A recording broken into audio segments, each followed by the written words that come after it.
When you're looking for a cheap, reliable vehicle, everyone is typically looking for like Corollas, Camrys, Civics, Accords, stuff like that. But what people commonly forget is what is right behind me right now. The third generation Toyota Avalon, 2005 all the way up to 2012, which was actually Toyota's flagship vehicle.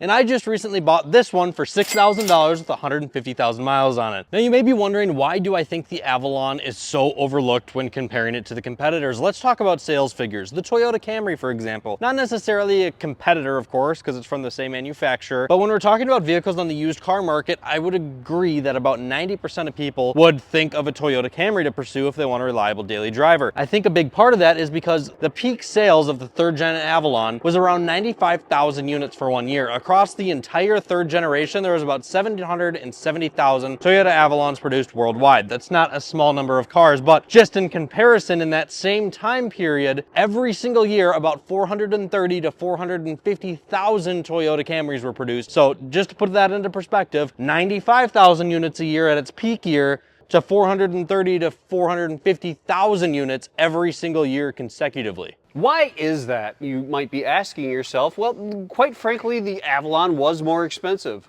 Back in the day, back in 2007, you would have to buy essentially a loaded Toyota Camry to equate to the starting price of a Toyota Avalon that was somewhere around $26,000 to $28,000. So you'd have a decked out Camry to get your base model Avalon. Another reason behind that is the fact that this thing is huge. If you compare this car to a modern day vehicle, this is the same length essentially as a brand new 3-row Ford Explorer. So you were talking about a vehicle that was only around $8,000 more than a Camry when we're talking about a base starting MSRP, and it had the same powertrain available, the 3.5 V6, the 2GR FE, one of the most reliable engines ever produced pretty much in vehicle history. It is a fantastic engine, but you're talking about the reliability of the Camry, a gas mileage of a Camry as well. So this thing gets around 30 or over 30 miles per gallon. We'll get into that when we talk about a road trip I did shortly.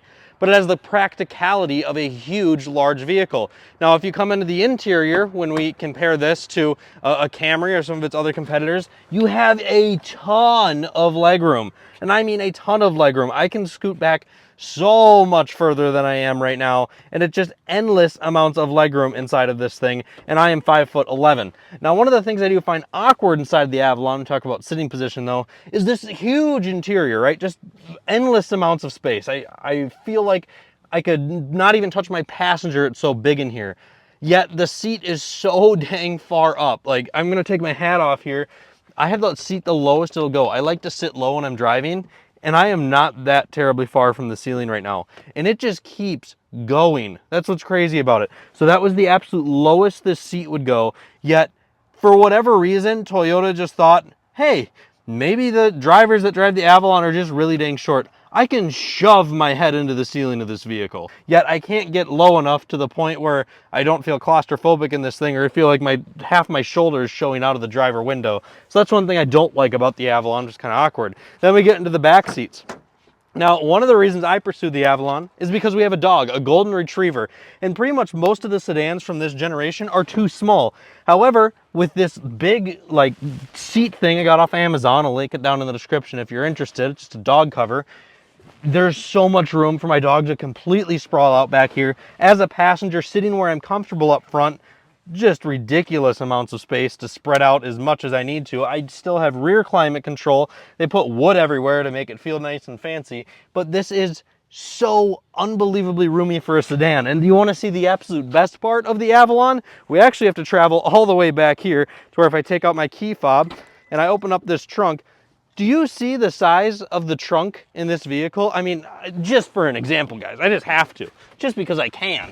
I need to get in here. The craziest part about this is I can almost lay completely straight in the back of the trunk of this vehicle.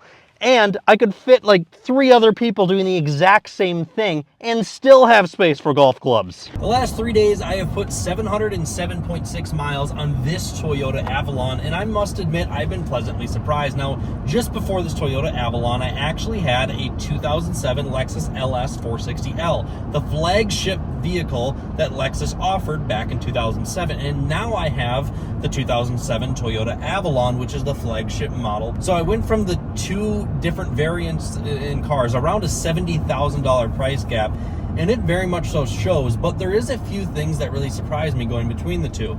Now, one is the power. So the Toyota, this one, has the 3.5 V6, where the Lexus had the V8, of course. The V8 definitely had a bit more pep in its step, and it also had the world's first 8-speed transmission that was fitted inside of a sedan, and it was really, really good compared to the 5-speed in this. This 5-speed is not nearly as quick as the Lexus, but it's also very refined. Now, that's what really surprises me between this and the Lexus, is the refinement. This car rides, my LS did have coils, just like this Avalon. It didn't have the air suspension. They both ride very similar. Even though that was a longer vehicle, rear-wheel drive platform, this rides just as nice as the Lexus did, which is super impressive to me. It's a very comfortable, very refined ride, and there is the variation of being front-wheel drive versus the rear-wheel drive Lexus that I had. Now, the 8-speed versus the 5-speed, the Lexus got 25 or so miles per gallon on the highway, with the 8-speed being rear-wheel drive and a V8. However, it took premium. Now we go over to here in the Toyota Avalon, and across that, what are we at now? 709-mile drive. I have averaged 32 miles per gallon in this while filling up at the pump using 87 versus the premium octane. So it rides just as nice as the Lexus. It gets better gas mileage. It is more reliable with more easily accessible off-the-shelf repairs.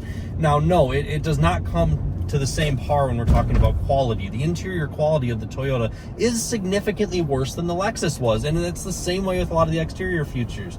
And a lot of them were really cool to have, but even though I don't have them, I have the confidence of reliability. Even though the Lexus is known to be reliable, the Lexus had 244,000 miles on it. It was kicking like it was new, but it still worried me, where this gives me significantly more confidence just being it is so much more mass-produced. This vehicle is the pinnacle of Toyota and absolutely nothing else. What I mean by that is it is the absolute basics of driving and nothing in advance in that to make it unreliable. So many other manufacturers in this time frame were trying all this new technology to see what in the world would work, to see what they're going to initiate putting in their new vehicles, what would advance and become popular with the consumer, such as GM with like night vision or heads-up displays or whatever, you know, massaging seats in some cars and whatever, right?